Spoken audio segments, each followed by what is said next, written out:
So, ayan, sinisipon ako and ito yung view dito and umuulan pa naman and mag-isa ako ngayon and sasakay ako ng bus papunta ng Cotabato City and ipakita ko sa inyo yung view dito.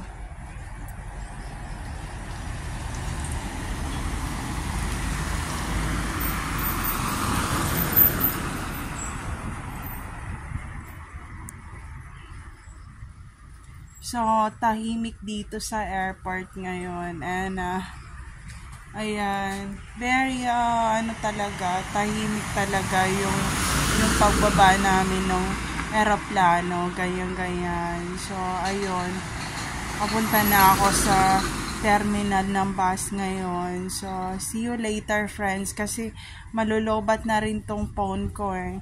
Tapos yung DJI naman nasira kaya hindi ako makakuha ng mga slow-mo na magandang video, ganyan. So, ayun. Off ko na muna to.